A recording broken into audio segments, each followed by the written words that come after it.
In the bustling cities of Mumbai, Delhi, and Bangalore, where dreams of studying abroad have traditionally taken flight across the Atlantic to the Maple Leaf Nation, a profound silence has begun to settle. The familiar excitement of acceptance letters, the joyous preparations for departure, and the hopeful anticipation of Canadian campuses have given way to an unprecedented reality. Canada, once considered the promised land for Indian students seeking world-class education and better opportunities, now presents a drastically different landscape, one marked by rejection letters, dashed hopes, and a dramatic shift in international education policies. The numbers tell a story that is both stark and startling. In the corridors of immigration, refugees, and Citizenship Canada, where thousands of applications once flowed like a mighty river, the current has slowed to a mere trickle. The data reveals a transformation so profound that it has sent shockwaves through educational consultancies, university admissions offices, and countless Indian families who had pinned their aspirations on the Canadian dream. From the robust figure of 188,255 study permits approved for Indian nationals in 2024, the number has plummeted to a mere 52,765 in just the first 7 months of 2025. Representing a decline so steep that it defies the expectations of even the most pessimistic observers. This dramatic downturn represents more than mere statistics on government spreadsheets.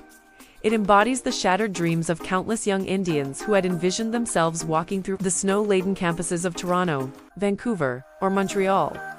The 50% year-over-year decrease in study permit approvals has created ripple effects that extend far beyond immigration offices, touching the lives of students, families, educational institutions, and the broader ecosystem that had grown around Canada's international education sector. The magnitude of this decline becomes even more pronounced when viewed against the backdrop of 2023, which many consider the peak year for Indian student migration to Canada.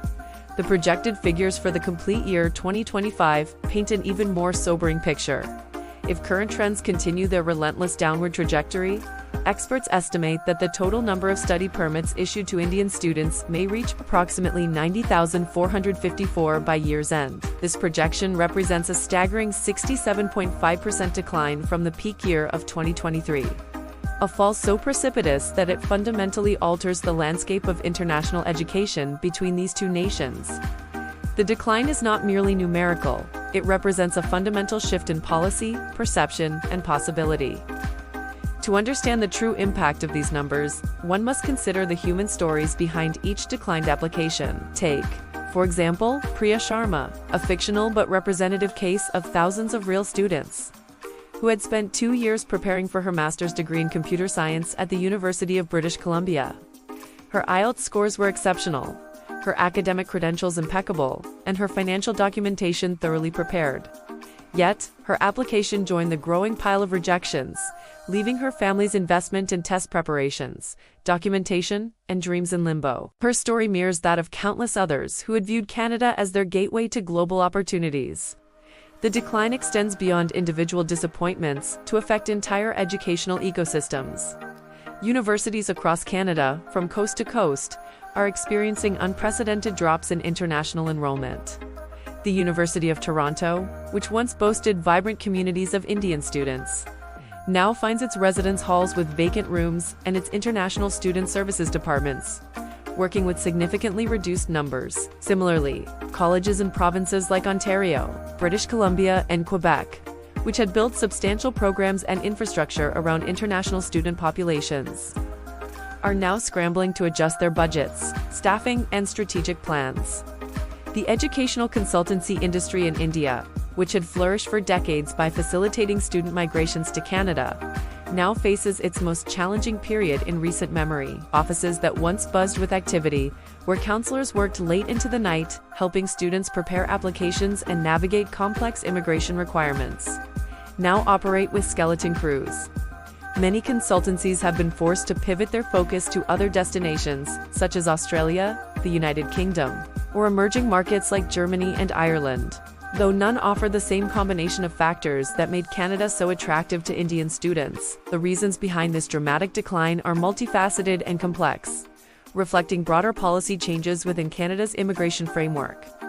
The Canadian government, responding to concerns about housing shortages, healthcare system pressures, and labor market dynamics, has implemented more stringent requirements for international students.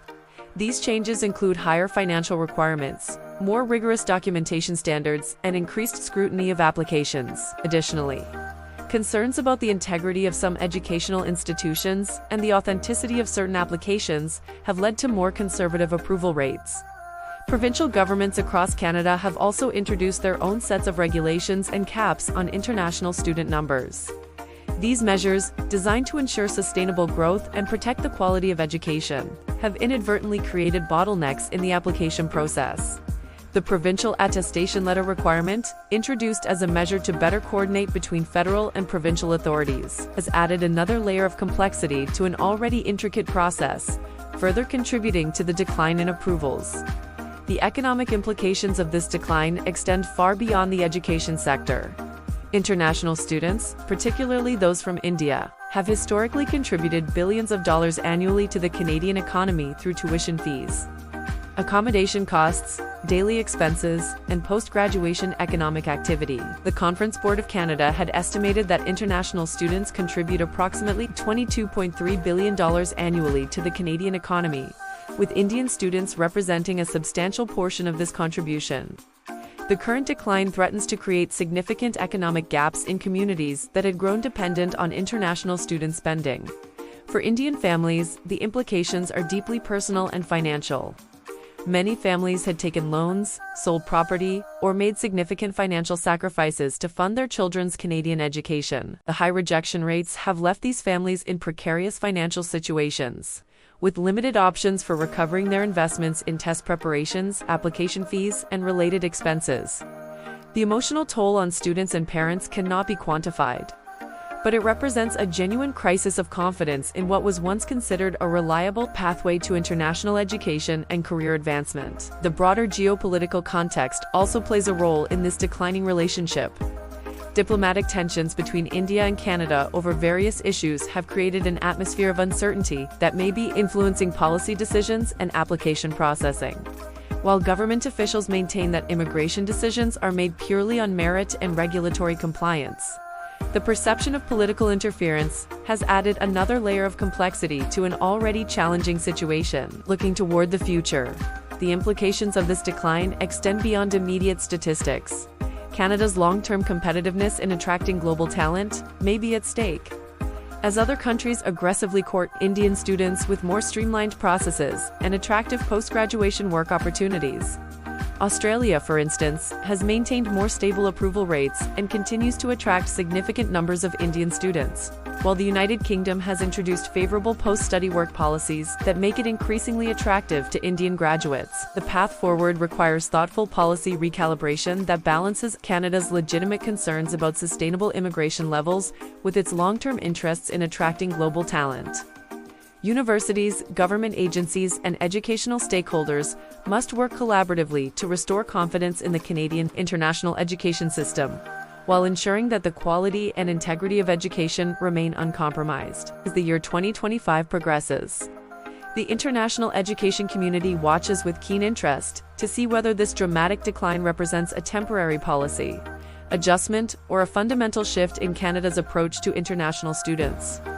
For the thousands of Indian students whose dreams remain suspended in uncertainty, the answer to this question will determine not just their individual futures, but the future character of one of the world's most successful international education partnerships. The story of this decline is still being written, and its final chapters will depend on the choices made by policymakers, educators, and communities on both sides of the Pacific Ocean. What are your thoughts on this dramatic shift in Canada's international student landscape? Have you or someone you know been affected by these changing policies? The conversation around international education, immigration, and global mobility continues to evolve, and your perspectives matter in shaping how we understand these complex issues. We would love to hear your experiences, opinions, and insights in the comments section below, as these personal stories help us build a more complete picture of this unfolding situation.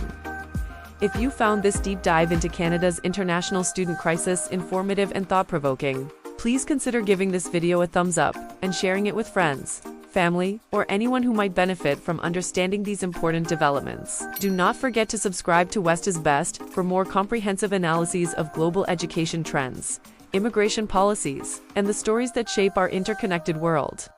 Hit that notification bell to stay updated on the latest insights. And remember, in our rapidly changing global landscape, staying informed is not just important, it is essential.